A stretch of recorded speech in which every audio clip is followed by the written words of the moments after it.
माननीय अध्यक्ष जी, मैं आपके प्रति आभार व्यक्त करना चाहता हूं कि इस महत्वपूर्ण विषय पर आपने मुझे बोलने का मौका दिया।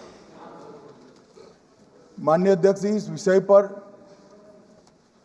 चर्चा के लिए सत्र की शुरुआत में 2 दिन गतिरोध भी हुआ। इससे एक प्रकार की गैर समझ, गलत धारणा जनता के बीच में पड़ी कि हम लोग ये चर्चा नहीं चाहते। माननीय अध्यक्ष जी, मैं स्पष्ट करना चाहता हूं, संसद ये देश का चर्चा का सबसे बड़ा पंचायत है और हम भाजपा वाले, एनडीए वाले चर्चा से कभी नहीं भागते। कोई भी मुद्दा हो, संसद के नियमों के अनुसार चर्चा के लिए हम तैयार रहते हैं। हमने 2 दिन तक विपक्ष के चर्चा करी कि इसको बाद में किया जाए, 2 सत्र बाद में किया जाए, मगर नहीं माने। हमने हाँ भर दी। मेरा दायित्व है मान्यवर कि हमने क्यों ना बोली थी। ना बोलने के 2 कारण थे। एक कारण था कि चर्चा गहन पुनः निरीक्षण के नाम पर वो मांगते थे, एसआईआर के नाम पर मांगते थे। मान्यवर, मेरा बहुत स्पष्ट मत है कि एसआईआर पर इस सदन पे चर्चा नहीं हो सकती है, क्योंकि गहन पुनः निरीक्षण की जिम्मेदारी भारत के चुनाव आयोग की है। भारत का चुनाव आयोग और चुनाव आयुक्त ये सरकार के तहत काम नहीं करते। अगर जब चर्चा होती है और कुछ सवाल खड़े किए जाएंगे तो इसका जवाब कौन देगा? मान्यवर, जब उन्होंने कहा कि हम चुनाव सुधार पर चर्चा करने के लिए तैयार है, हम तुरंत मान गए और आज चुनाव सुधार पर ही चर्चा हुई। मान्यवर, लगभग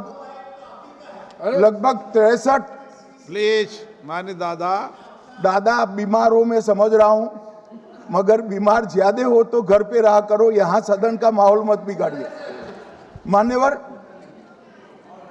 63 सदस्यों ने प्लीज ऐसे माहौल अरे ठीक यार, रहना चाहिए। व्यक्तिगत बात है मेरी और दादा के बीच में। माहौल ठीक रहना चाहिए। मान्यवर, 63 सदस्यों ने पक्ष और विपक्ष से इस चर्चा में हिस्सा लिया है और जो चर्चा का समय हुआ था तय, उससे ज्यादा आपने समय लिया है।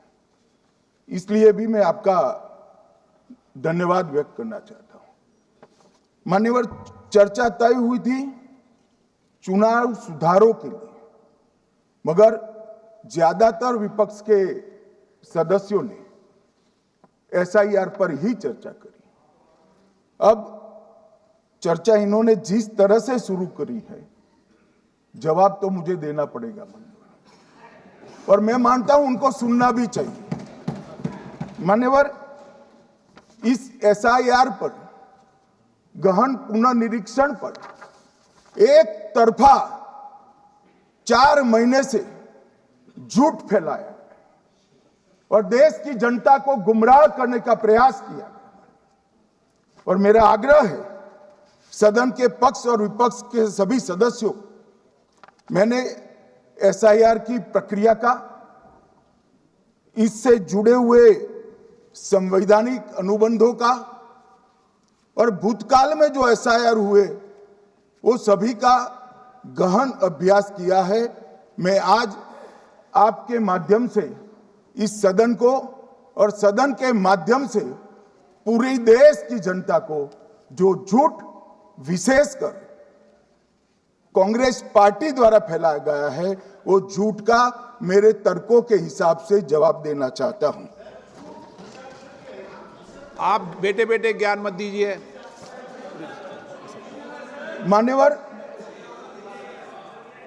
ये देश के संविधान में,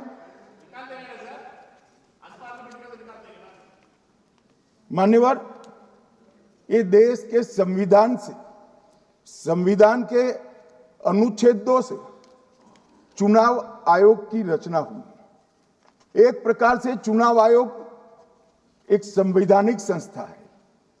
संविधान के अंदर चुनाव आयोग का गठन, उसकी शक्तियां, चुनावी प्रक्रिया, मतदाता की परिभाषा और मतदाता सूची को तैयार करने और उसके सुधारने के लिए की शक्तियां, इसके बारे में स्पष्ट प्रावधान किए गए। और मान्यवर, बड़ी विनम्रता से मैं बताना चाहता हूं कि प्रावधान जब किए गए तब हमारी पार्टी बनी ही नहीं थी। हमारी पार्टी के अलावे जो लोग हैं, इन लोगों ने संविधान सभा में चर्चा कर कर संविधान को बनाया था। इसलिए ये पूरी चुनाव की प्रक्रिया जो संविधान के अंदर व्याख्यायित की गई है और आज जो हो रहा है, ये दोनों के बीच में क्या अंतर है और आरोप क्या है, इसको मैं जवाब देना चाहता हूं। माननीय, फ्री एंड फेयर चुनाव कराने का हमारा संविधान ने जिम्मेदारी चुनाव आयोग की तय की। मतदाता सूची बनाने की और मतदाता सूची में सुधार करने की जिम्मेदारी भी चुनाव आयोग को दी। अनुच्छेद संविधान के भाग 15 में अनुच्छेद 324, इसमें चुनाव आयोग का गठन, चुनाव आयुक्त की नियुक्ति, लोकसभा, राज्यसभा, विधानसभा, उपराष्ट्रपति और राष्ट्रपति, ये सभी चुनाव का संपूर्ण नियंत्रण संविधान ने चुनाव आयुक्त को दिया है। और चुनाव आयुक्त एक से ज्यादा हो तो इलेक्शन कमिश्नर को दिया है। अब 325 जो अनुच्छेद है, वो किसी भी पात्र मतदाता को मतदाता सूची से बाहर नहीं रखा जाता, इसका प्रावधान करता है। मगर 326 एक गहन पुनर्निरीक्षण के लिए, एसआईआर के लिए बहुत महत्वपूर्ण है। क्या है 326? मान्यवर, इन्होंने मतदाता की पात्रता, योग्यता और मतदाता होने की शर्तें आर्टिकल 326 में तय की है। और वो शर्तें क्या है? सबसे पहली शर्त है कि मतदाता भारत का नागरिक होना चाहिए, विदेशी नहीं होना चाहिए। ये सबसे पहली शर्त है। और ये कह रहे हैं कि चुनाव आयोग क्यों ये कर रहा है? भाई, इसका दायित्व है, इसलिए कर रहे हैं। दूसरी है, 18 साल से ज्यादा आयु का व्यक्ति मतदाता बन सकता है। तीसरा, वैधता का निर्धारण मानसिक असमर्थता, अपराध और भ्रष्टाचार में संलिप्तता के लिए जो कानून ने समय समय पर तय किया है, इसके पर। तो ये 3 पात्रताओं के आधार पर भारत के मतदाता होने की बात तय होती है। और ये 3 चीजें किसने देखनी है मान्यवर? चुनाव आयुक्त को देखनी। चीफ इलेक्शन इलेक्शन कमीशन मतलब चीफ इलेक्शन कमिश्नर और कमिश्नर्स ने देखनी है। और 327 में मतदाता सूची, सीमांकन, चुनाव संचालन और उसके लिए कानून बनाने की सिफारिश संसद को करने की सत्ता चुनाव आयोग को दी है। कल हमारे सदस्य मनीष तिवारी कहते थे गहन पुनर्निरीक्षण का इनको अधिकार ही नहीं है। आर्टिकल 327 पूर्ण अधिकार देता है कि मतदाता सूची इस व्याख्या के आधार पर बनाने का अधिकार चुनाव आयोग को है। मान्यवर, अब एसआईआर पर ही सवाल उठा दिए। मान्यवर, इन्होंने कहा कि एसआईआर आज क्यों हो रहा है। मैं इनको थोड़ा इतिहास और मान्यवर, एक नई फैशन हो गई है, इतिहास बताते हैं तो नाराज हो जाते हैं कि आप इतिहास मत बताइए। अरे भला कोई भी प्रक्रिया, कोई भी देश, कोई भी समाज इतिहास को छोड़कर कैसे आगे बढ़ सकता है? इतिहास कोई भी समाज का महत्वपूर्ण अंग है। मान्यवर, हमारे लोकतांत्रिक इतिहास की शुरुआत 1952 से हुई। तो सबसे पहला गहन पुनर्निरीक्षण एसआईआर कब हुआ? 1952 में। एसआईआर की क्या जरूरत है वो कहते हैं, इसलिए मैं कहता हूं। तो उस वक्त प्रधानमंत्री कौन थे? जवाहरलाल नेहरू। किस पार्टी से थे? कांग्रेस पार्टी से। दूसरा कब हुआ? 1957 में। फिर जवाहरलाल नेहरू प्रधानमंत्री थे, कांग्रेस पार्टी से थे। तीसरा हुआ 61 में, उसमें भी जवाहरलाल नेहरू प्रधानमंत्री थे और कांग्रेस पार्टी थे। 65-66 में भी हुआ, एक ही गहन पुनर्निरीक्षण 2 साल में हुआ। उस वक्त भी श्री लाल बहादुर शास्त्री प्रधानमंत्री थे, कांग्रेस पार्टी थे। 83-84 में हुआ, इंदिरा जी थी। 87-89 में हुआ, राजीव गांधी थे। 92-93-95 में हुआ, नरसिम्हा राव थे। 2002 और 3 में हुआ, तब श्री अटल बिहारी वाजपेयी थे। मान्यवर, 2004 में गहन पुनर्निरीक्षण समाप्त हुआ, तब डॉक्टर मनमोहन सिंह जी प्रधानमंत्री थे। तो 2, 3, 4 का एक गहन पुनर्निरीक्षण हुआ, एसआईआर हुआ। उसमें 2 साल एनडीए के प्रधानमंत्री थे, भाजपा के थे, और 1 साल डॉक्टर मनमोहन सिंह। 2004 के बाद सीधा 2025 में गहन पुनर्निरीक्षण हो रहा है और इस वक्त हम हैं। एक पूरा गहन पुनर्निरीक्षण एसआईआर की प्रक्रिया का आज तक 2004 तक किसी भी दल ने विरोध नहीं किया है। क्योंकि ये चुनाव को पवित्र रखने की प्रक्रिया है, चुनाव के उद्देश्यों को, लोकतंत्र को स्वस्थ रखने की प्रक्रिया है। अगर लोकतंत्र में चुनाव जिसके आधार पर होते हैं वो मतदाता सूची ही प्रदूषित है, तो चुनाव कैसे साफ और सुथरे हो सकते हैं? समय समय पर मतदाता सूची का गहन पुनर्निरीक्षण जरूरी है, इसलिए चुनाव आयोग ने फैसला किया कि 2025 में इसको किया जाएगा। मान्यवर, एक बीच में एक घटना मैं जरूर कहना चाहूंगा। 2010 में एक चुनाव आयुक्त महोदय ने निर्णय किया कि रिटर्निंग ऑफिसर को मतदाता सूची में से नाम काटने का अधिकार नहीं है, और उसके बाद से किसी की मृत्यु हुई तो भी नाम नहीं कटते थे, कोई एक क्षेत्र से दूसरे क्षेत्र में गया तो भी नाम नहीं कटते थे। एक व्यक्ति का ट्रांसफर हो गया तो कोयम्बटूर से वो शिमले चला गया, भारत सरकार का कर्मचारी है, तो उसका नाम कोयम्बटूर में भी रहता था, शिमला में रहता था। क्योंकि 2010 में, मैं बताता हूं क्यों, मैं बख्शूंगा नहीं, अब चिंता मत करो। क्योंकि 2010 में एक व्यवस्था हुई कि किसी का नाम नहीं काट सकते, और उस वक्त भी कांग्रेस पार्टी की सरकार थी।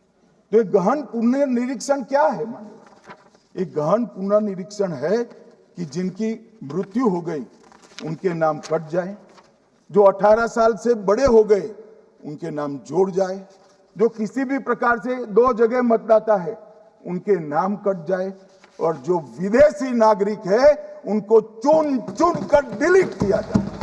ये गहन पुनर्निरीक्षण। और मैं आज इस मंच से, आपके माध्यम से इस सदन को और देश की जनता को कहना चाहता हूं, क्या कोई भी देश का लोकतंत्र सुरक्षित रह सकता है जब देश का प्रधानमंत्री और राज्य का मुख्यमंत्री कौन हो वो घुसपैठिए तय करेंगे? मान्यवर, नहीं रह सकते। एक मतदाता का एक से ज्यादा जगह पर वोट होना चाहिए। मान्यवर, एक से ज्यादा जगह पर वोट होना चाहिए। जो लोगों का मृत्यु हो चुका है, मान्यवर, जिन लोगों का मृत्यु हो चुका है उनका वोट मतदाता सूची में होना चाहिए। मान्यवर, ये एसआईआर और कुछ नहीं है, मतदाता सूची का शुद्धिकरण है। मैं मानता हूं इससे कुछ दलों के राजनीतिक स्वार्थ आहत होते हैं। मुझे उन दलों के प्रति एक प्रकार से अनुकंपा भी है, क्योंकि देश के मतदाता तो वोट देते नहीं है। ये थोड़े विदेशी दे देते थे, वो भी चले जाएंगे। मगर मान्यवर, क्या हमने भारत के नाते निर्णय करना पड़ेगा कि इस देश की संसद को चुनने के लिए, राज्य की विधानसभा को चुनने के लिए विदेशी को वोट देने का अधिकार देना है या नहीं देना है? और मेरा मत है, मेरा विनम्र मत है मान्यवर, कि ये नहीं देना चाहिए।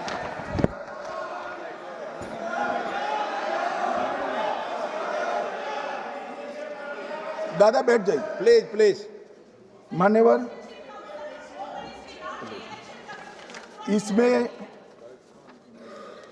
इसमें कानूनी स्थिति का प्रश्न नहीं है। अभी सांसद महोदया बोला कि इलेक्शन कमीशन का अधिकार नहीं है। लाल बाबू हुसैन 1995 में एक वाद हुआ मान्यवर, भारत की सर्वोच्च अदालत तक वो वाद पहुंचा। लाल बाबू हुसैन बनाम मतदाता रजिस्ट्रेशन ऑफिसर 1995 में इसका जजमेंट आया और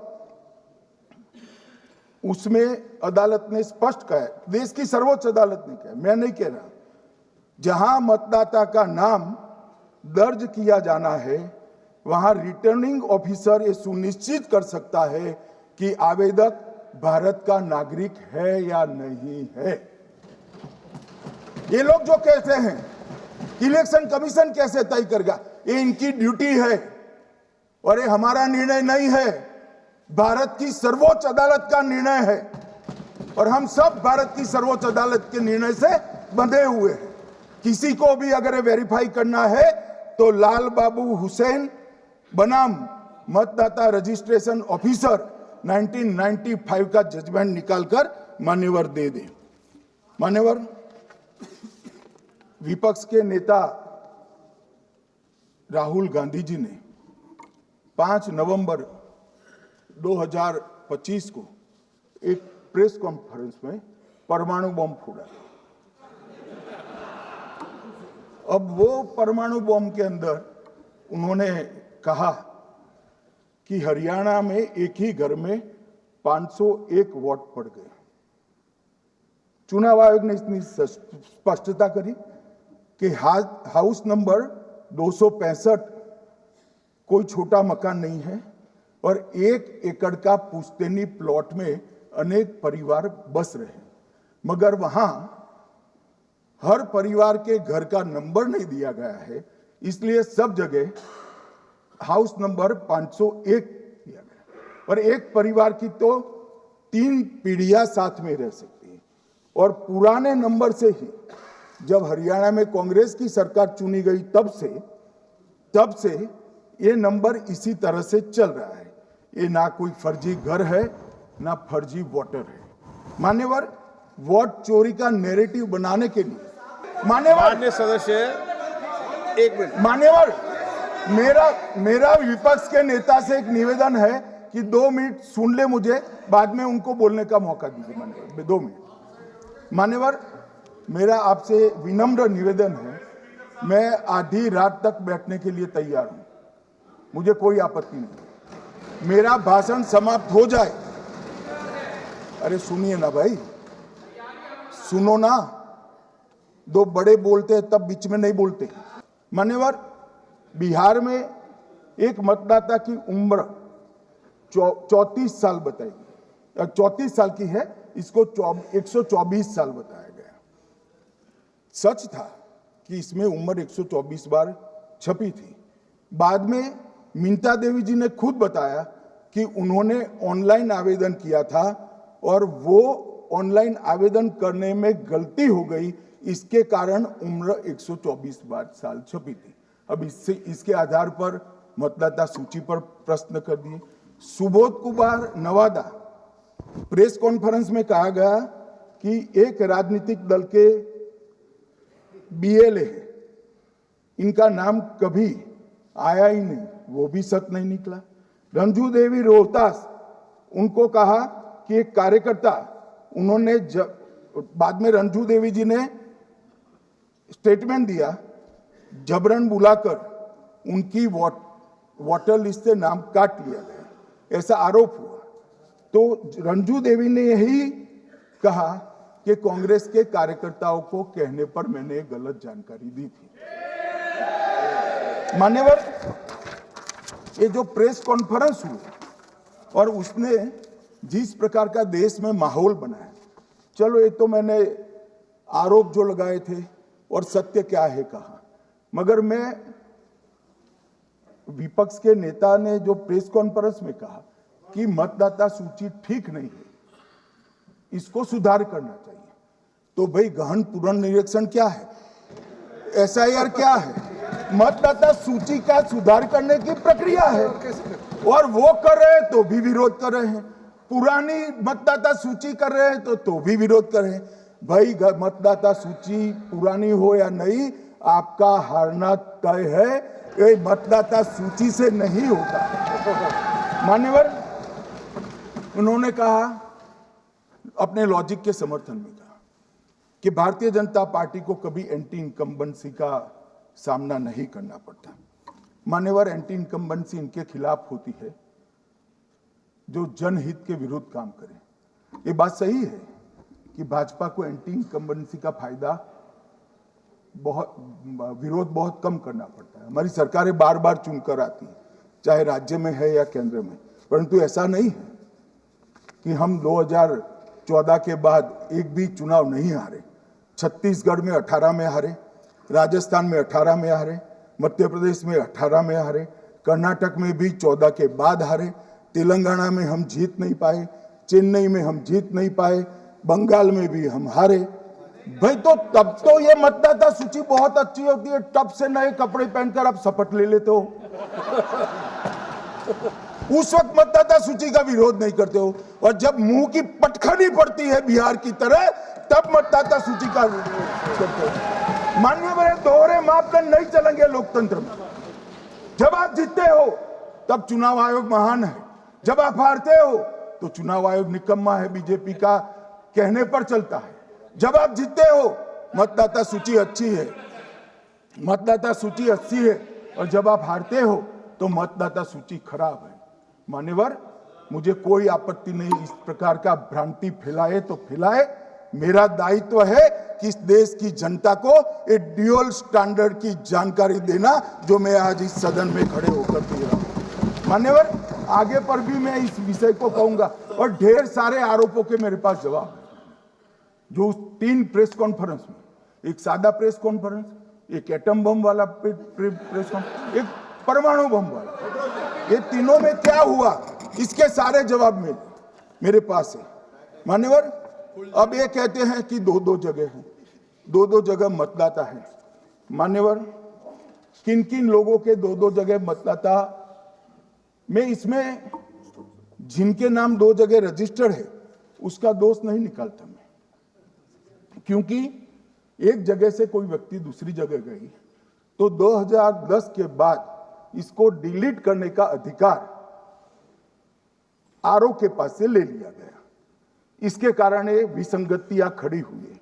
किसके हैं?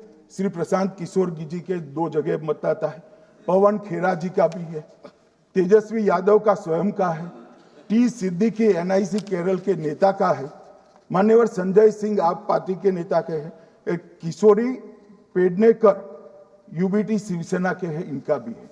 मान्यवर, सामान्य गलतियां हैं, क्योंकि एक नियम आ गया, जिसका जब वोट काटने का जिसका अधिकार है उसको रोक लिया गया, तो आरओ वोट काट नहीं सकता था, इसलिए 2 जगह रह गए। अब वो ही एक गहन पुनर्निरीक्षण से सुधरना है, मगर आप गहन पुनर्निरीक्षण को वोट चोरी कह रहे हो। मान्यवर, वोट चोरी किसको कहते हैं वो मैं बताना चाहता हूं, और हमारे यहां कुछ परिवार ऐसे हैं जो पूछते नहीं वोट चोरी करते हैं। मान्यवर, पहली बात मैं स्पष्ट करना चाहता हूं, मैं 30 साल से विधानसभा और संसद में जनप्रतिनिधि के रूप में चुनकर आता हूं। मुझे लंबा अनुभव है संसदीय प्रणाली का। विपक्ष के नेता महोदय कहते हैं कि पहले मेरी बात का आप जवाब दीजिए, मैं सुनना चाहता हूं। आपकी मुनसफी से संसद नहीं चलेगी, मेरे यहां बोलने का क्रम मैं तय करूंगा। इस तरह से नहीं चलेगी संसद। मान्यवर, उनको धैर्य रखना चाहिए, उनको धैर्य रखना चाहिए मेरा जवाब सुनने का। इनकी एक एक बात का जवाब मैं दूंगा, मगर मेरे भाषण का क्रम वो तय नहीं कर सकते, मैं करूंगा, क्योंकि मैं बोल रहा हूं।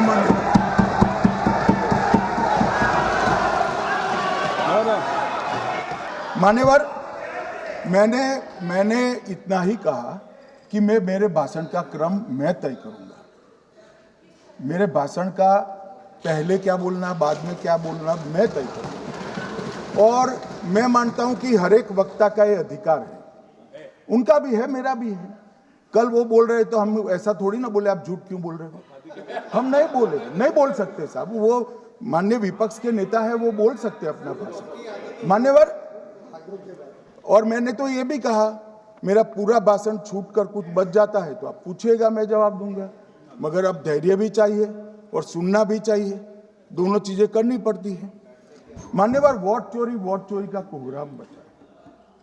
मैं वोट चोरी किसको कहते हैं वो बताना चाहता हूं। वोट चोरी के 3 आयाम हैं। एक तो मतदाता नहीं है, मतलब योग्यता नहीं है, और आप वोटर बन जाते हो तो वोट चोरी माना जाएगा। दूसरा, आप गलत प्रकार से चुनाव जीतते हो तो वोट चोरी माना जाएगा। और तीसरा, जनादेश को डिफाई करते हो, मतलब वोट के विपरीत आप कोई पद प्राप्त कर लेते हो तो भी एक प्रकार से वोट चोरी होता है। अरे सुनो ना, क्यों जल्दबाजी करते हो मानिकम, क्यों? अब मैं 3 वोट चोरी की घटनाएं बताना चाहता हूं। सबसे पहली घटना हुई, आजादी के बाद देश का प्रधानमंत्री तय करना था। तय कौन करना था? तो उस वक्त के जितने प्रांत थे, इसके कांग्रेस के अध्यक्षों ने, उनके एक एक वोट से तय होना था। अब 28 वोट श्री सरदार पटेल को मिले और 2 वोट जवाहरलाल नेहरू जी को मिले।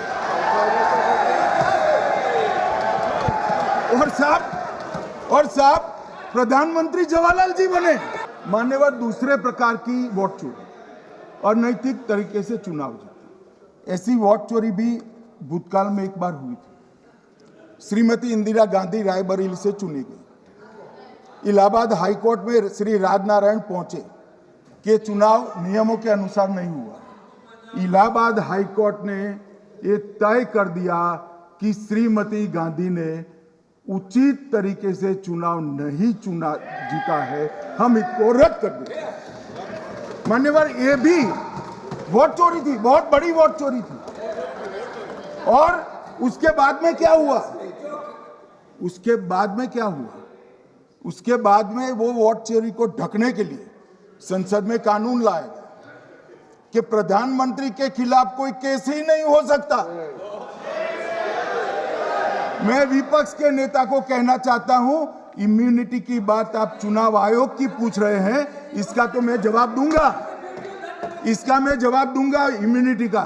मगर ये इम्यूनिटी जो श्रीमती गांधी ने दी थी, इसके लिए आपका क्या कहना है?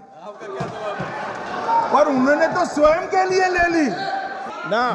मान्यवर, उनका आरोप है कि सरकार ने बनाया तो लोकतंत्र ने बनाया, तो जो समय का केस था वो बताया है, आगे का तो मोदी जी को भी सब लोगों ने प्रधानमंत्री बनाया है भाई, आपकी कृपा से नहीं बने हैं।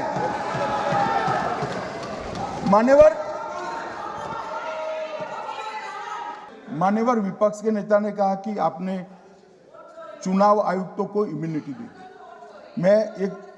इनका आरोप सत्य नहीं है, मैं इसकी बात बाद में करता हूं। परंतु हमने तो चलो मानो चुनाव आयुक्त को इम्यूनिटी दी, श्रीमती गांधी ने तो अपने आप को इम्यूनिटी दी। और फिर जब ये संवैधानिक सुधार के वायरस चैलेंज हुए तो वो केस जीतने के लिए 2, 3 और 4 नंबर के सर्वोच्च न्यायालय के जज को बाईपास कर चौथे नंबर के जज को चीफ जस्टिस बनाया और वहां केस भी जीत लिया। और मान्यवर ये तो इतिहास है, कौन झुठला सकता है? इनको कोई पढ़ाता नहीं है इतिहास, ये तो इतिहास है, सर्वोच्च अदालत और संसद के रिकॉर्ड में रखा हुआ इतिहास है। इसके खिलाफ लल्लन सिंह जैसे कितने लोग पूरा जीवन लड़े बिहार में, इमरजेंसी के खिलाफ जेल में गए, लाखों लोग गए।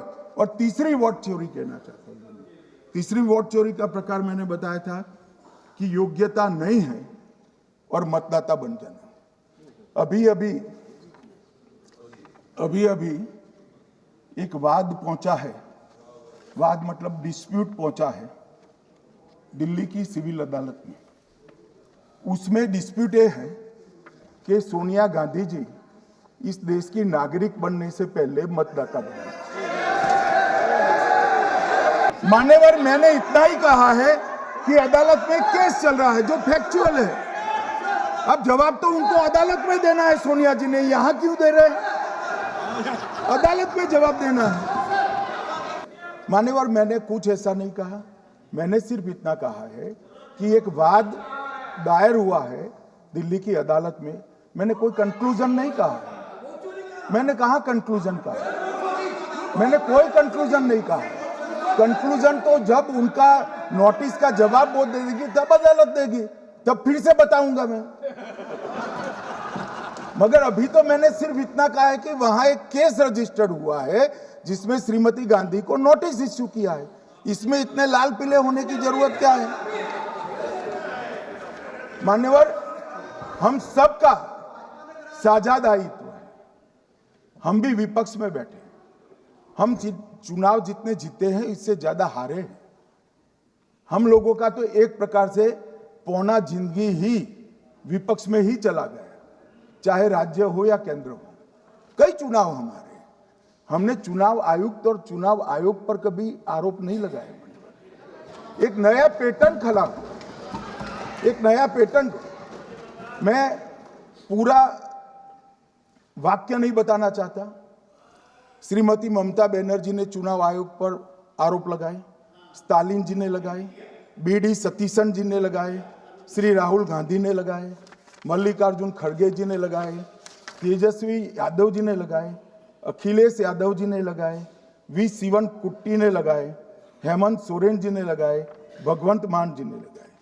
अब पहले तो ऐसी परंपरा सिर्फ कांग्रेस पार्टी में थी, मगर संपर्क का दोष कहता होता है साहब, ये सारे इंडिया अलायंस वाले चुनाव आयोग के खिलाफ आए। मान्यवर, चुनाव आयोग एक तटस्थता से चुनाव कराने वाला संस्थान बनाया गया और इसकी मान्यता कोई पॉलिटिकल पार्टी ने नहीं दी, भाग और अनुच्छेदों के तहत हमारे संविधान ने दी और ये संवैधानिक प्रक्रिया है।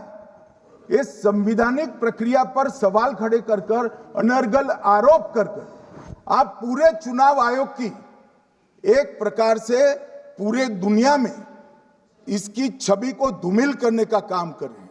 आपको लगता है कि आप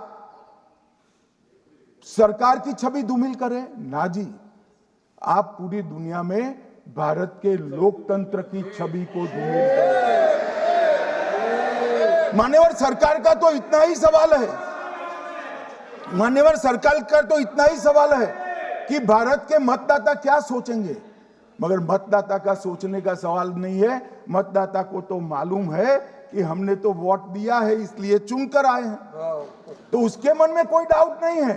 ये वोट चोरी करते रहे, घुसपैठिया बचाओ यात्रा निकाली और बिहार में 2/3 बहुमत से हम जीत गए। मान्यवर, ये जो नई परंपरा शुरू हुई कि देश के अंदर चुनाव न जीते तो चुनाव आयोग को बदनाम करो, चुनाव प्रक्रिया को बदनाम करो, मतदाता सूची को बदनाम करो, ये हमारे लोकतंत्र का भला नहीं करेगी। यही आयुक्त के तहत, यही सरकार के होते हुए आप कई चुनाव जीते, हम कुछ नहीं बोले, हम पार्टी में बैठकर इसकी मीमांसा की, मगर ये लोग चुनाव आयोग पर। मान्यवर, मैं थोड़ी स्पष्टता के लिए आंकड़ा देना चाहता हूं। मई 14 में श्रीमान नरेंद्र मोदी इस देश के प्रधानमंत्री बने, तब से उनको आपत्ति है। तो एनडीए क्या क्या जीती? 3 लोकसभा चुनाव हम जीते, 41 राज्यों के विधानसभा चुनाव जीते, तो हम 44 विधानसभा टोटल चुनाव जीते हैं 2024 से 25 तक। मगर वो भी 30 चुनाव जीते हैं अलग अलग विधानसभा में, 30 जगह पे। अगर मतदाता सूची करेक्ट है तो क्यों शपथ लिया, क्यों चुनाव लड़ा? आप बताइए देश की जनता को। श्री राहुल गांधी जहां से चुनकर आए थे, वो वायनाड की मतदाता सूची में भी मेरी पार्टी ने प्रेस कॉन्फ्रेंस कर इसी प्रकार की डिस्क्रिपेंसी को बताया है। इसका जवाब नहीं देते। हमने अमेठी का भी बताया है, इसका जवाब नहीं देते हैं। मान्यवर, ये चुनाव की मतदाता सूची में जो थोड़ी बहुत गलतियां हैं, उसको वो लोग मुद्दा बनाते हैं चुनाव हारने का। चुनाव हारने का कारण है नहीं, मैं अंत में बताऊंगा क्यों हारते हो चुनाव, मैं बताऊंगा मान्यवर अंत। परंतु फिर भी चलो मान ले कि मतदाता सूची ठीक नहीं है, तो गहन पुनर्निरीक्षण का मतलब ही ये है कि मतदाता सूची को सुधारने की प्रक्रिया। अब इसमें आपके बीएलए सहयोग नहीं करते हैं, आप उसका बहिष्कार का ऐलान करते हो, आपकी राज्य सरकारें जहां है वो मदद कम करती है, तो कैसे मतदाता सूची का शुद्धिकरण होगा? जो आपकी डिमांड है वो ही चुनाव आयोग कर रहा है। आपकी डिमांड है कि मतदाता सूची ठीक हो, वो चुनाव आयोग कर रहा है। मगर हुआ क्या है मान्यवर मालूम है? इनको अब अगर प्रेस में कोई पत्रकार उनको पसंद ना आए ऐसा सवाल पूछते हैं तो तुम बीजेपी के एजेंट हो ऐसा कहते हैं। मान्यवर, सवाल जो भी हो उसको लेना चाहिए। मान्यवर, पत्रकार कभी बीजेपी का एजेंट नहीं होता है। मगर आप अगर ऐसा मानते हो कि लोकतंत्र में आपको पसंद आए ऐसे ही सवाल पत्रकार पूछे, तो ये नहीं हो सकता। इमरजेंसी नहीं है भाई, इमरजेंसी नहीं है। मान्यवर, एक प्रेस में कोई सवाल पूछता है तो कहते हैं बीजेपी के एजेंट हो, केस हारते हैं तो जज पर आरोप कर देते हैं, चुनाव हारते हैं तो ईवीएम पर आरोप करते हैं, ईवीएम की दलील अब गले नहीं उतरती तो वोट चोरी का मुद्दा लेकर आए, वोट चोरी का मुद्दा लेकर पूरा बिहार में यात्रा निकाली, फिर भी हार गए। अब हारने का कारण आपका नेतृत्व है, ये हारने का कारण ईवीएम और मतदाता सूची नहीं है। और अगर ये मानते हैं मान्यवर, अगर ये मानते हैं कि इनको कोई पूछने वाला नहीं है, भगवान करे मैं गलत पड़ जाऊं, कांग्रेस के कार्यकर्ता इनका हिसाब मांगेंगे। एक दिन कांग्रेस के कार्यकर्ता इनका हिसाब मांगेंगे कि इतने चुनाव कैसे हार गए। मान्यवर, कोई जज आजादी के इतने साल में नहीं हुआ है मान्यवर कि कोई जज एक जजमेंट दे तो जज के खिलाफ इंपीचमेंट लेकर आते हैं। अपनी वोट बैंक को एड्रेस करने के लिए इंपीचमेंट लेकर आते हैं मान्यवर। और ये सारे ने तो साइन कर दिया, साथ ही साथ उद्धव जी ने भी साइन कर दिया। उद्धव जी, जजमेंट क्या है? एक पहाड़ी पर मान्यता है कि हाँ सबसे ऊपर दिया जलाया जाए। मान्यवर, एक वोट बैंक को संभालने के लिए एक हाईकोर्ट के जज के सामने इंपीचमेंट लेकर आए हैं। देश की जनता उनको मदद नहीं करे। मान्यवर, 2014 के बाद हारने की परंपरा शुरू हुई। हारने की परंपरा शुरू होने के बाद हाँ जीते ही है, मगर हारने की भी परंपरा हुई है। मान्यवर, हारने की परंपरा शुरू करने के बाद इन्होंने सबसे पहले ईवीएम को निशाना बनाया। आज मैं आपके माध्यम से सदन को और सदन के माध्यम से देश की जनता को बताना चाहता हूं, ईवीएम कौन लेकर आए इस देश में? मान्यवर, कौन लेकर आए? 15 मार्च 1989 को जब राजीव गांधी इस देश के प्रधानमंत्री थे, तब ईवीएम लाने का कानूनी बदलाव किया गया था। अब राजीव गांधी के ईवीएम के कानून का भी विरोध कर रहे हैं। मान्यवर, इसके बाद में, अरे सुनो ना क्या प्रक्रिया हुई। इसके बाद में ईवीएम के खिलाफ किसी ने याचिका करी। इस देश की सर्वोच्च न्यायालय के 5 जजों ने बैठकर ईवीएम के कानूनी बदलाव को 2002 में उचित ठहराया। मानो राजीव गांधी को भी नहीं मानते, सर्वोच्च अदालत को भी नहीं मानते हैं। फिर 98 में मध्य प्रदेश, राजस्थान और दिल्ली, इसमें सिर्फ 16 विधानसभाओं में इसका ट्रायल लिया गया। कितना केयरफुल है ये भी बताता हूं। हुडा बैठो, ये भी कितना केयरफुली चुनाव आयोग आगे बढ़ा है। मध्य प्रदेश, राजस्थान और दिल्ली, ये राज्यों की सिर्फ 16 विधानसभा में इसका ट्रायल लिया गया। हर प्रकार से चेक कर ईवीएम का उपयोग सबसे पहली बार पूरे देश में 2004 में हुआ। 2004 का महत्व है माननीय, सबसे पहले 2004 में हुआ। पूरे लोकसभा चुनाव हमारे समय में ईवीएम का उपयोग हुआ। लाए राजीव गांधी, वहां से लेकर 2004 तक। और 2004 के चुनाव में कौन जीता भाई? वो जीत गए। उस वक्त ईवीएम की चर्चा बंद। 2009 का चुनाव हुआ, पूरा ईवीएम से हुआ, ये जीत गए। चुप्पी साध ली। 2014 में सब हम जीते तो कौ चालू कर दी। वो सरकार में थे मान्यवर। ये क्या है? जब कानून आप लाए, मशीन आपने इंट्रोड्यूस किया, चुनाव आप पहला जीते मशीन से, दूसरा चुनाव जीते, मौत से 10 साल राज किया और हार गए तो फिर रोते हैं। मान्यवर, देश की जनता मानती है इसको। और दूसरी बार जब चुनाव आयोग को भी लगा कि सच्चे झूठे आरोप होते हैं, तो इस पर रिसर्च की एक प्रक्रिया हुई। मानिएगा 5 साल रिसर्च के बाद वीवीपीएटी की इंट्रोडक्शन हुआ। ये वीवीपीएट क्या है? मैं जब वोट दबाता हूं तो समझ गए दादा, धन्यवाद मान्यवर। मैं जब वोट दबाता हूं तो मैंने कमल के निशान पर वोट दबाया, तो पास में एक पर्ची निकलती है कि आपका वोट कमल के निशान पर रजिस्टर हो गया है। फिर भी आरोप हुए कि पर्ची वाले ये 2 अलग होते। तो चुनाव आयोग ने निर्णय किया कि 5% ईवीएम और वीवीपैट के परिणाम कंपेयर होंगे। तो मशीन खुला, इसमें 396 वोट मिले। तो वीवीपैट में कितने वोट मिले, तो 396 है या नहीं है, ये 5% मशीनों में मिलता है। मान्यवर, मैं आंकड़े लेकर आया हूं चुनाव आयोग को पूछकर आज कि कितने वीवीपैट और मशीन का मिलान नहीं हुआ।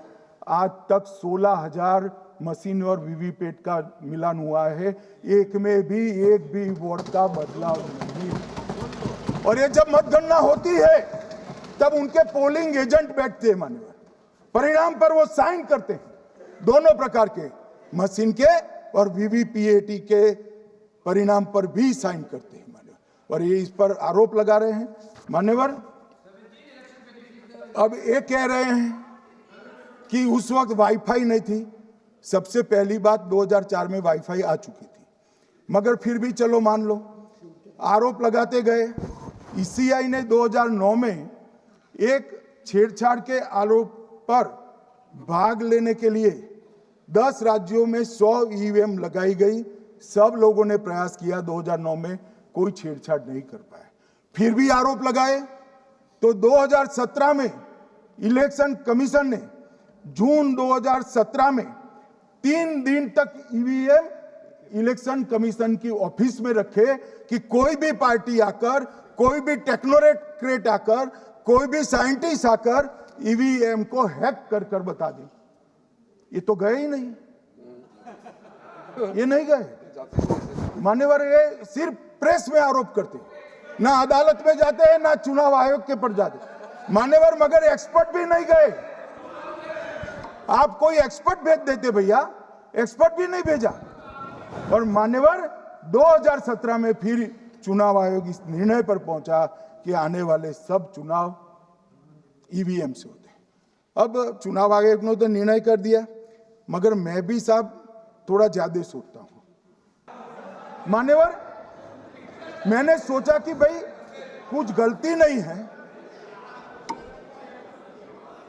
मान्यवर कोई गलती नहीं है, तो ये लोग विरोध क्यों कर रहे हैं? फिर मुझे याद आया कि मान्यवर जब इनके जमाने में चुनाव होते थे, बिहार और यूपी में सरकारें बनाती होती थी, पूरे के पूरे वोट के बक्से हाईजैक कर लिए जाते।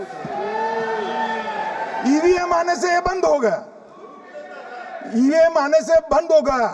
और मान्यवर चुनाव की चोरी बंद हुई है, इसलिए पेट में दर्द हो रहा है। ईवीएम का दोष नहीं है, चुनाव जीतने का तरीका जनादेश नहीं था, करप्ट प्रैक्टिसेस थी, इसके कारण चुनाव जीतते थे। अब आज ये पूरे एक्सपोज हो चुके हैं। जब जनादेश पर चुनाव होता है तो आप जीत सकते हो, जीतो, स्वागत है उसका, मगर जब हारते हो तो अन्य कारण बताना, जैसे पहले मैंने कहा, ऐसा बताना ये ठीक नहीं है। मान्यवर, कल मैंने लीडर ऑपोजिशन का भाषण स्वयं यहां बैठकर सुना है।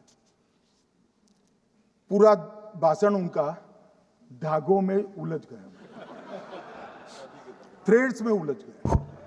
मान्यवर, ये कहते हैं पीएम का शेड्यूल देखकर चुनाव आयोग चुनाव तय करता है।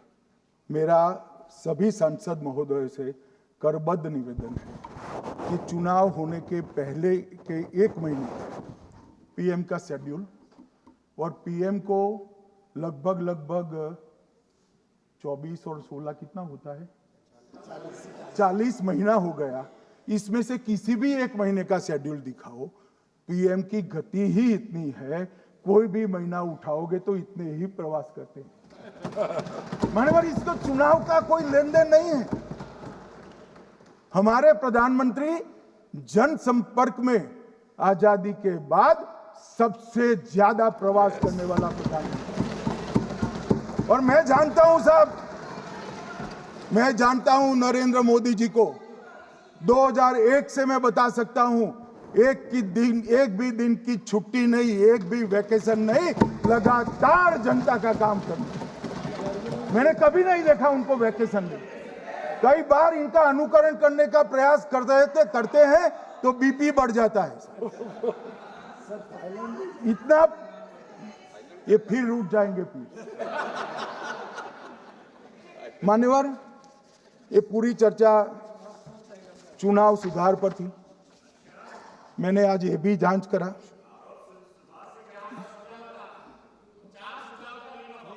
सुनो ना, जरा धैर्य रखो भाई। मान्यवर, मैंने आज सुबह चुनाव आयोग के वहां जांच कराई। जांच मतलब कोई गोपनीय चीज नहीं पूछी है, आप इसका इशू मत बने। मैंने ये पूछा कि चुनाव सुधार के लिए मई 2014 के बाद कौन सी पार्टी से कितने आवेदन आपको मिले, क्योंकि चुनाव सुधार जो करना है इसकी प्रक्रिया क्या है। मान्यवर, चुनाव सुधार सभी राजनीतिक दलों के साथ चर्चा कर चुनाव आयोग भारत सरकार के विधि मंत्रालय को भेजता है, और विधि मंत्रालय इसका कानून बनाकर संसद के सामने रखता है। ये प्रक्रिया है। तो मैंने सोचा कि इतना बड़ा हो हल्ला हुआ तो ढेर सारे चुनाव सुधार कांग्रेस पार्टी ने दिए होंगे, तो मैं जरा उसका पूछा कर दूं, लगे हाथ तो इसकी भी बात कर लूं, इसमें गोपनीय क्या है। तो मैंने पूछा तो साहब मुझे एक रहस्य मालूम पड़ा कि आज तक मई 2014 से चुनाव आयोग को एक भी चुनाव सुधार का सुझाव कांग्रेस पार्टी से नहीं है। मैं मेरे स्टेटमेंट पर कायम हूं। नरेंद्र मोदी सरकार बनने के बाद आज तक कांग्रेस पार्टी ने चुनाव आयोग को एक भी चुनाव सुधार का प्रपोजल नहीं दिया। मान्यवर, ये कई बार मिलने गए हैं, मैंने उनका प्रेस कॉन्फ्रेंस भी देखा है। उनका प्रेस कॉन्फ्रेंस था चुनाव प्रक्रिया के अंदर उनका जो डिस्प्यूट है वो ऑन गोइंग इलेक्शन में इसको रजू करने का। चुनाव सुधार जो होता है चुनाव के पहले चुनाव के नियम जो तय होते हैं, इसके लिए सभी दलों को बाकायदा पत्र लिखा जाता है और कोई मांगे तो उसको समय भी देना पड़ता है। एक ये मिनट दो अलग चीजें। माननीय गृहमंत्री जी, मान्यवर, एक मिनट गृहमंत्री। माननीय सदस्यगण, सदन का समय माननीय गृह मंत्री जी के वक्तव्य की समाप्ति तक बढ़ाया जाता है। माननीय गृह मंत्री जी। मान्यवर, कर विपक्ष के नेता ने 3 सवाल पूछे थे और 4 सुझाव दिए थे। पहला सवाल था, मुख्य न्यायाधीश को चुनाव आयोग चयन समिति से बाहर क्यों निकाला गया, पहला सवाल था। दूसरा सवाल था, दिसंबर 2003 में कानून बदलकर चुनाव आयोग को पूर्ण प्रतिरक्षा क्यों दी गई। और तीसरा शार्प क्वेश्चन था, सीसीटीवी फुटेज 45 दिन में नष्ट करने का कानून क्यों लाए। कानून नहीं लाए हैं, सर्कुलर चुनाव आयोग ने इश्यू किया है, मगर ठीक है, हार्द में समझ रहा हूं, ये क्यों कर रहे हैं। ये 3 इसके जवाब थे। मान्यवर, मैं इसमें से सबसे पहले सवाल का जवाब देना चाहता हूं। मान्यवर, मुझे पूरा सुनकर जरा आप आपत्ति लीजिएगा, क्योंकि मैं बताऊंगा तो पास से ही, मगर वर्तमान का भी जवाब दूंगा। मान्यवर, 73 वर्ष तक इस देश में चुनाव आयोग की नियुक्ति का कोई कानून ही नहीं था। माननीय सभी सदस्य ध्यान से मुझे सुने, 73 साल तक इस देश में चुनाव आयोग की नियुक्ति का कोई कानून नहीं था। नियुक्ति प्रधानमंत्री सीधी कर देते थे। और मान्यवर, मैं आज ये पूरे देश को बताना चाहता हूं कि टोटल अब तक जितने चुनाव आयुक्त हुए और जितने मुख्य चुनाव आयुक्त और चुनाव आयुक्त, ये सभी इसी प्रकार से हुए। अब 2003 के कानून पर मैं बाद में आता हूं। 1950 से 1989 चुनाव आयोग एक सदस्यीय था। प्रावधान क्या था? कोई कानून नहीं था। प्रधानमंत्री जी फाइल भेजते थे राष्ट्रपति जी को और राष्ट्रपति जी नोटिफिकेशन बाहर नहीं करते। तो भाई उस वक्त बरोबर चुनाव था, सबसे अच्छा था। नहीं, मैं ये नहीं पूछता नियुक्ति की प्रक्रिया। मान्यवर, पूरा उनका 55 साल प्रधानमंत्री जी ने ही चुनाव आयुक्त को नियुक्त किया, तब तक कोई सवाल नहीं था। और नरेंद्र मोदी करते हैं तो उन पर सवाल उठाते हैं, मगर हमने तो ऐसा भी नहीं किया। मान्यवर, फिर 89 से 91, जब 89 में चुनाव आयुक्त उनकी सुनते नहीं थे, तो पहली बार उस पर ब्रेक लगाने के लिए चुनाव आयोग को बहुसदस्यीय बनाया गया। ये बिहार के चुनाव के कारण ही हुआ, परंतु वो भी प्रधानमंत्री की फाइल से ही अपॉइंट होते हैं। और मान्यवर, 21 चुनाव आयुक्त, कमिश्नर और मुख्य चुनाव, और 8, 21 और 29 इस प्रकार से हुए जिसमें कोई प्रधानमंत्री जी ही रखते थे। कांग्रेस पार्टी ने ही यह परंपरा बनाई थी, कानून भी कांग्रेस पार्टी ने बनाया था। मगर आज आरोप करना है इसलिए आपने चुनाव चोरी कर लिया, चुनाव चोरी कर लिया, चुनाव चोरी के कहने से कुछ नहीं होता। जनता हमको सुनती है भाई, और हम जवाब भी देते हैं। मान्यवर, ये 50 से लेकर 2023 तक कोई कानून नहीं। बाद में 2023 में एक अनूप बरनवाल बनाम भारत सरकार मुकदमा हुआ। उसमें सुप्रीम कोर्ट ने कहा कि भाई चुनाव आयुक्त की नियुक्ति थोड़ी पारदर्शी होनी चाहिए। सुझाव ही था, ऑर्डर नहीं था। हमारे सॉलिसिटर जनरल ने वहां कंसेंट दी, तो उन्होंने कहा कि भाई हमें कानून बनाने में थोड़ी देर लगेगी और हमें इस पर कंसल्टेशन भी करना पड़ेगा, चुनाव आयोग से भी करना पड़ेगा। तो उन्होंने कहा ठीक है, अगर आप सहमत हैं, मैं जजमेंट और आर्गुमेंट पढ़कर, अगर आप सहमत हैं तो जब तक कानून नहीं बनता चीफ जस्टिस ऑफ इंडिया की अध्यक्षता में एक कमेटी बने और प्रधानमंत्री और विपक्ष के नेता इसके मेंबर। हमें कोई आपत्ति नहीं थी, हमने हाँ बोला सर, और विपक्ष के नेता भी थे, प्रधानमंत्री थे और सीजे। 2023 में कानून बन गया। कानून क्या बना? विपक्ष के नेता, प्रधानमंत्री तय करेंगे, वो एक मंत्री और स्वयं प्रधानमंत्री, ये तीन लोग बैठकर चर्चा कर मेरिट्स में चुनाव आयुक्त और मुख्य चुनाव आयुक्त की नियुक्ति करेंगे।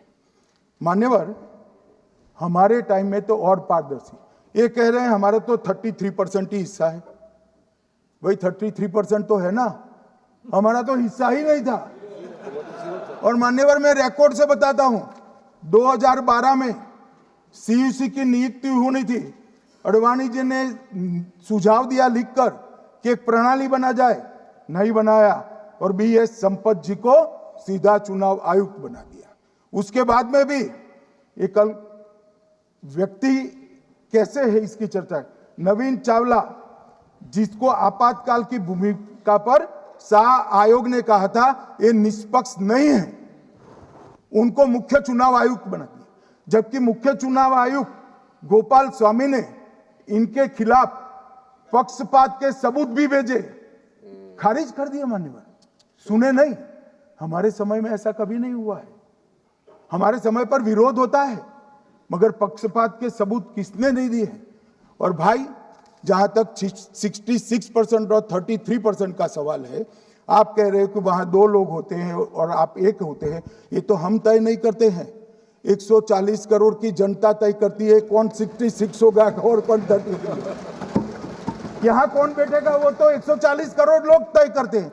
वो आपके लिए तय करोगे तो आप 66 हो जाओगे, मगर आप तो 100 रख कर गए थे, हमने उसको 33 दे दिया।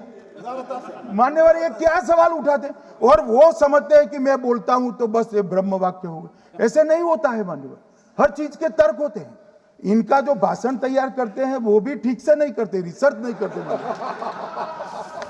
मान्यवर, इन्होंने सीसीटीवी फुटेज 45 दिन में इलेक्शन कमीशन ने नष्ट करने का निर्णय किया, इस पर आपत्ति उठाई। मान्यवर, जन प्रतिनिधित्व अधिनियम 1951 की धारा 81 में एक प्रावधान है। प्रावधान क्या है? उम्मीदवार चुने जाने के बाद 45 दिन में चुनाव याचिका दायर कर सकते हैं। 45 दिन के बाद इसको कोई चुनौती नहीं दे सकता। ये नियम 1991 में बना, तब उस वक्त सीसीटीवी फुटेज नहीं था। सीसीटीवी फुटेज बाद में चुनाव आयोग ने एक सर्कुलर से रूल्स में बदलाव कर ऐड किया। अब किया क्या है चुनाव आयोग ने? सीसीटीवी फुटेज का जो रिकॉर्ड है उसको जन प्रतिनिधित्व अधिनियम की 1951 की धारा 81 के साथ संरक्षित किया है, मतलब अलाइन किया है कि 45 दिन के बाद कोई डिस्प्यूट की प्रोविजन ही नहीं है एक्ट में, तो 45 दिन के बाद ये सीसीटीवी फुटेज क्यों रखना चाहिए? अब इतनी सादी समझ नहीं है सब, मैं क्या कर सकता हूं? सब समझ के कोई इंजेक्शन नहीं होते जो भ्रम से दे दिया। मान्यवर, ये धारा 81 1951 से है, मगर पहले पर्चियों से होते थे तो पर्ची के लिए थी। अब सीसीटीवी फुटेज का कैमरा आ गया तो सीसीटीवी फुटेज ऐड कर दिया।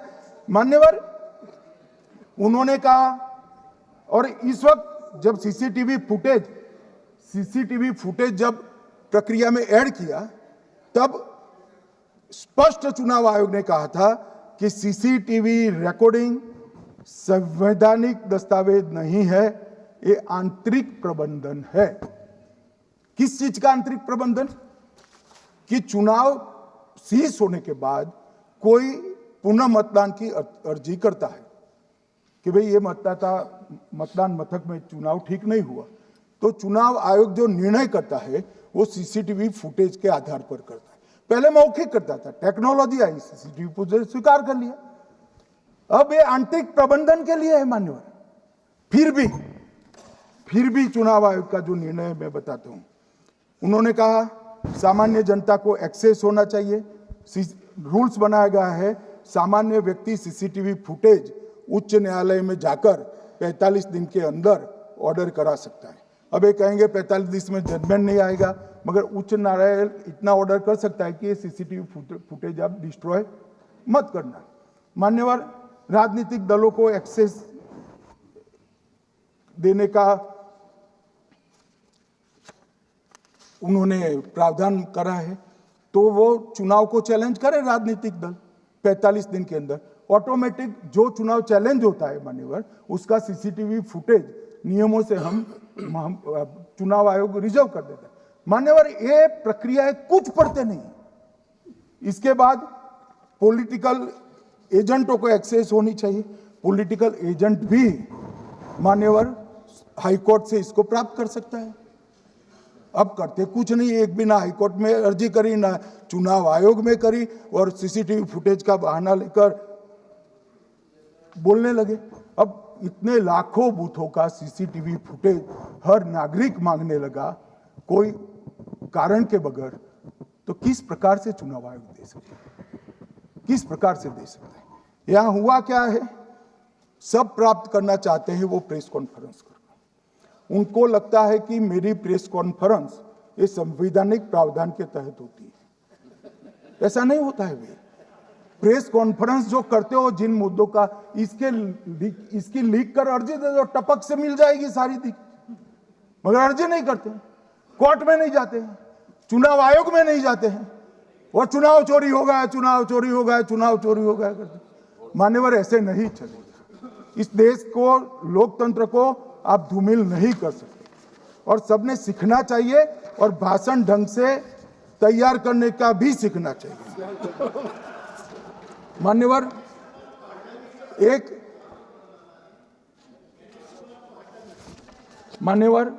एक उन्होंने कहा सीसी को 2003 में कानून बनाकर इम्यूनिटी दी है। मान्यवर, representation of the people act 1950 में ही ईसीआई के अधिकारियों को जो इम्यूनिटी प्राप्त है उससे जरा भी बढ़ोतरी नहीं करी। हमने सिर्फ रिप्रेजेंटेशन ऑफ 1951 के एक्ट को पुनरावृत्ति की है।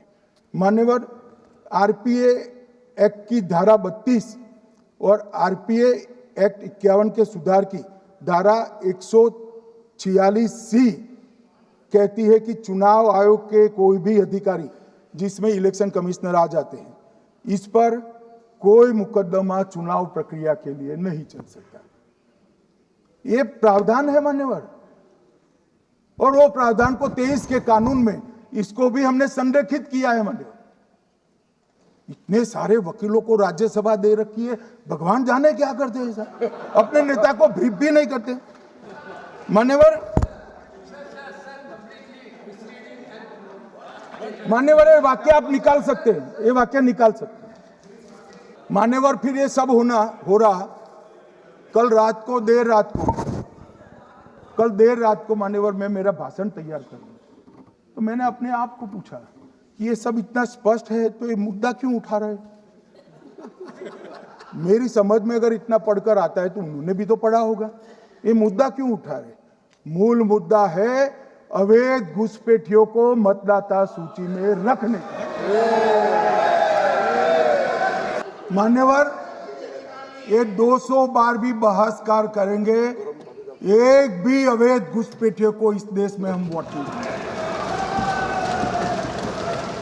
ये हमारे एनडीए का पॉलिसी है मान्यवर। डिटेक्ट मतलब ढूंढो, डिलीट करो, मतदाता सूची में नाम काटो और उनको डिपोर्ट करो। हम संवैधानिक प्रक्रिया कर डिटेक्ट, डिलीट और डिपोर्ट ये पूरा करेंगे। ये क्यों सदन छोड़कर भाग गए? मैं इनके सामने तो कोई बात भी नहीं कर रहा था, ना कांग्रेस पार्टी के सामने बात कर रहा था। मैं तो बात कर रहा था घुसपैठियों को देश के बाहर निकालने की। अब ये तो देखिए साहब, अगर मैंने इतने सारे आरोप करे श्री जवाहरलाल नेहरू पर, इंदिरा गांधी पर, इनके पिताजी पर, सोनिया जी पर, तब भागते तो लाजिम था। ये घुसपैठियों को लिए भाग गए क्योंकि उनकी हमारी पॉलिसी है डिटेक्ट, डिलीट और डिपोर्ट। उनकी पॉलिसी है नॉर्मलाइज कर दो घुसपैठ को, उसके बाद में मान्यता प्रदान कर दो और चुनाव में मतदाता सूची में डालकर फॉर्मलाइज कर दो।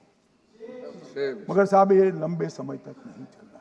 मैं मेरे मन से मानता हूं, मेरे पार्टी के सिद्धांत तो है ही, मगर मैं मानता हूं कि जनसांख्यिकी में इतना बड़ा परिवर्तन देश के लिए बहुत बड़ा खतरा है। यह देश एक बार जनसांख्यिकी के आधार पर बढ़ चुका है और हम नहीं चाहते कि आने वाली पीढ़ी ये देश के भी बंटवारे दिखे। इसलिए ये बहुत जरूरी है कि इस देश से घुसपैठ को रोकना पड़ेगा। मान्यवर, ये कहते हैं कि घुसपैठ हो रही है, भारत सरकार की जिम्मेदारी नहीं है। मान्यवर, मैं आज बताना चाहता हूं, घुसपैठ हो रही है भारत बांग्लादेश की सीमा से।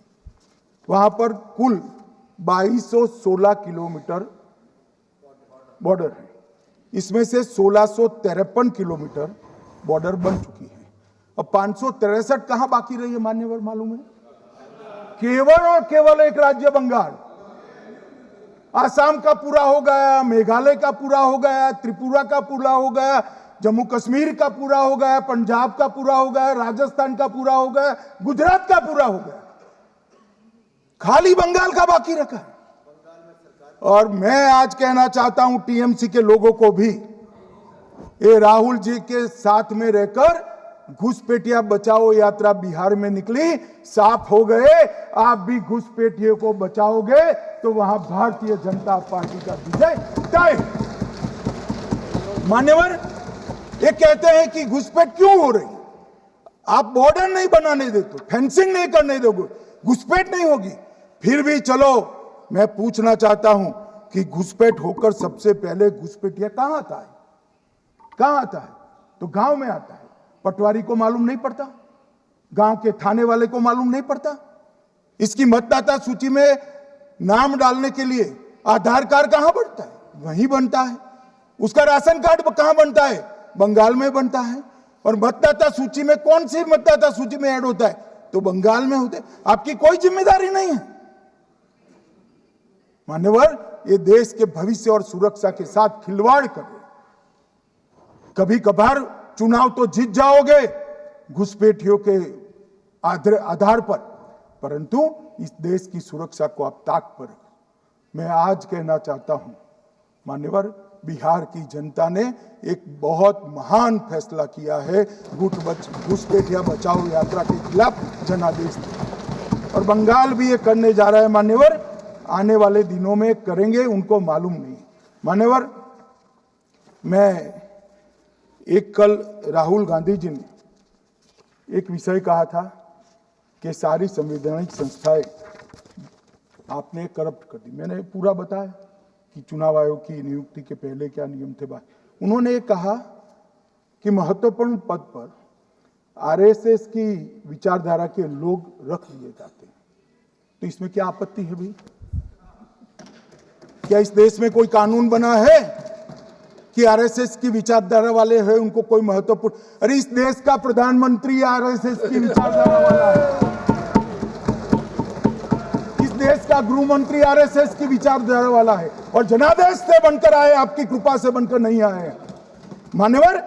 मगर उन्होंने क्या किया था वो मैं फिर बताना चाहता हूं। 1969 में इस देश का राष्ट्रपति का चुनाव हुआ।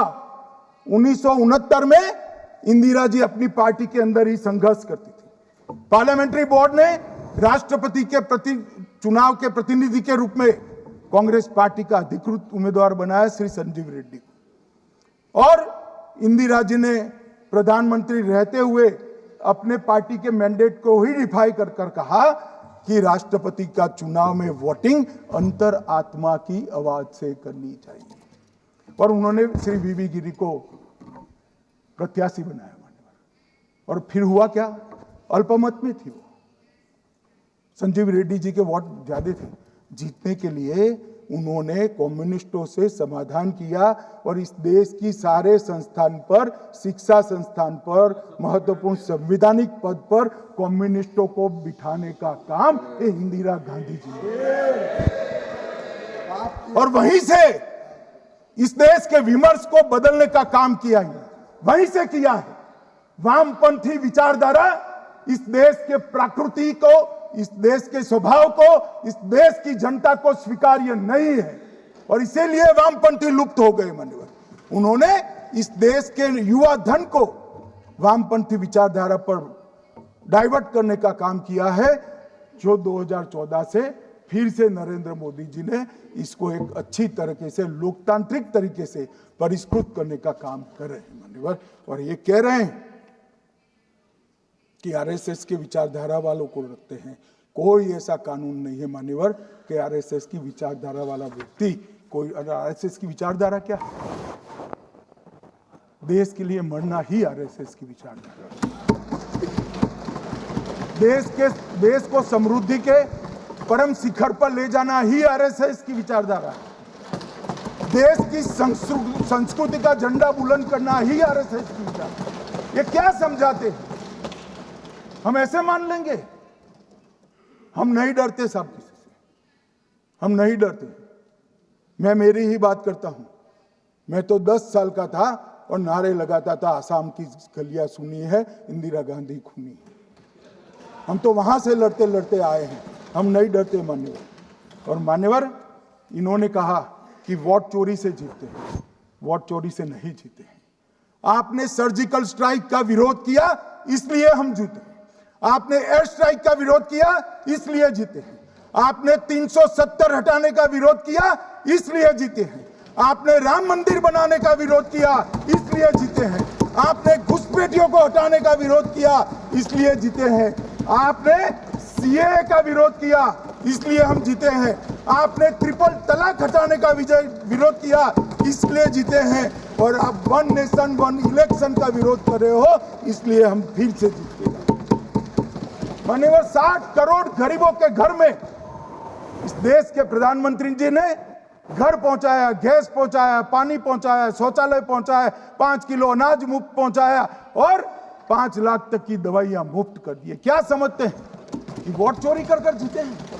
इस देश के इंफ्रास्ट्रक्चर को 40 साल देख लीजिए और हमारे 11 साल देख लीजिए, इंफ्रास्ट्रक्चर को 3 गुना बढ़ाने का काम हमारे प्रधानमंत्री नरेंद्र मोदी, और इसलिए जनता हमें जिताती है। और मैं तो अभी भी कहना चाहता हूं, चले गए हैं मान्यवर, मैं अभी भी कहना चाहता हूं, यार कांग्रेस पार्टी तुझे टिकट तो देती नहीं है मान्यवर। मैं अभी भी कहना चाहता हूं, एसआईआर का विरोध करोगे तो बिहार की जगह बंगाल और तमिलनाडु में भी साफ। मान्यवर, इस 140 करोड़ की जनता का जनादेश ईश्वर का आदेश होता है। हमारे यहाँ तो कहते हैं ना कि जनता ही जनार्दन होती है, तो जनता का फैसला श्री कृष्ण का फैसला होता है, जनार्दन का फैसला। और वो जनता के फैसले को ये लोग वोट चोरी इस तरह की भाषा का प्रयोग करते हैं। जनता देख रही है, जनता आंख मूंद कर नहीं बैठी। मान्यवर, मैं तो धन्यवाद करना चाहूंगा हमारे पार्लियामेंट्री अफेयर्स मिनिस्टर का कि इन्होंने तो एक अलग रास्ता कर एसआईआर पर चर्चा कर ली, वरना इनका झूठ एक तरफा जनता में जा रहा था। आज आपने भी मुझे इतना विपुल मात्रा में समय दिया, जरूरत पड़ी वहाँ प्रोटेक्शन भी दिया, मुझे संरक्षण दिया, इसलिए मैं आपका भी धन्यवाद करना चाहता हूँ। और अंत में फिर से एक बार श्री राहुल गांधी के भाषण लिखने वालों को कहना चाहता हूँ कि तथ्य ढंग से ढूंढ कर लिखे, इनकी यहाँ पर तकलीफ होती है।